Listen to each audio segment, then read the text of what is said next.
Have you ever thought your family was unbreakable?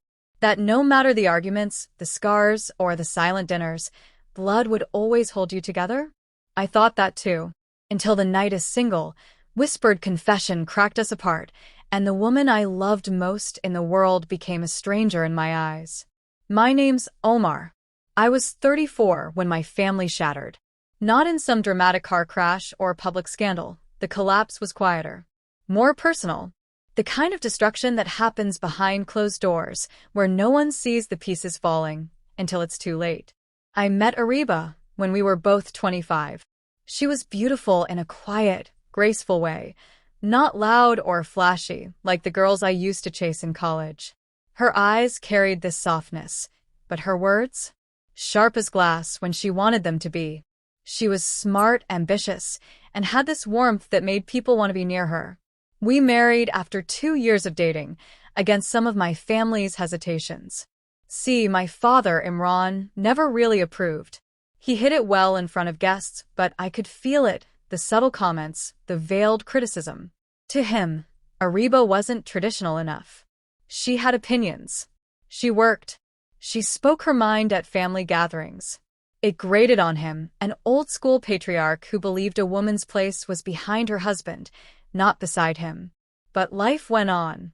We had our son, Denial, bought a modest house, and settled into a routine that wasn't perfect, but it was ours. Even Imran softened over time, or so I believed. He started visiting more often, sometimes bringing gifts for Denial, sometimes staying for dinner, his eyes lingering on Ariba in ways I chalked up to harmless admiration. God, I was blind. The first crack came subtle. A friend of mine, a bit of a gossip, mentioned seeing my father and Ariba at a coffee shop alone. I laughed it off. Probably planning a surprise for me, I joked. But that seed planted itself, quietly festering. Then came the late-night phone calls. I'd wake up to find Ariba whispering in the kitchen, claiming it was work or her sister. I wanted to believe her. I chose to. Until I found the message. It was on her laptop. A WhatsApp chat left open by mistake. My father's name at the top. I can't stop thinking about last night. It shouldn't have happened, but it felt right. My stomach coiled into a knot so tight, I thought I might vomit. I stared at the screen, every logical part of me screaming that I was misunderstanding, that this was some bizarre miscommunication.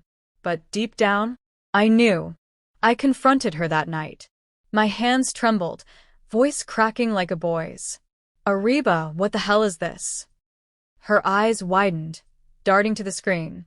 For a moment I saw it, the mask crack, the panic. But she was good, my wife. Too good. It's not what you think. Then what is it? My voice rose, my chest heaving. But she deflected, spun half-truths like silk. Your father, he's been confused. He says things. He crosses lines. But I never. Omar, I swear, I never wanted this. Never wanted this. Her words haunted me, because hidden beneath them was the unspoken truth. She hadn't exactly stopped it either. I tried to confront Imran. Tried being the key word.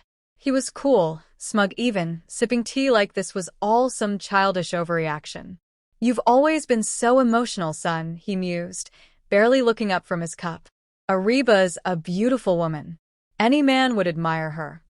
Admire? My voice cracked with disbelief. You slept with my wife. A pause. His eyes, cold, calculating, finally met mine. And in them, I saw no remorse. No shame. Just victory.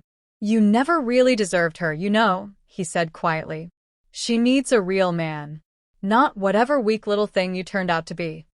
My fists clenched, so tight my knuckles burned. But violence wouldn't fix this. Nothing would. The breaking point came 3 days later, when Denial, a wide-eyed, innocent 6-year-old, asked why Grandpa wasn't visiting anymore. Ariba was quieter than usual, barely speaking, barely eating. The weight of her choices pressing down like an anchor. I could see it, the war inside her. Torn between guilt, lust, shame, and the comfortable lie of our marriage. That evening, unable to hold it in any longer, she confessed everything. It wasn't a one-time mistake. It wasn't accidental. It had been going on for nearly 6 months. Your father made me feel seen, she whispered, tears trailing down her cheeks. You were always so busy, so distracted. He listened. He reminded me I was desirable. Desirable.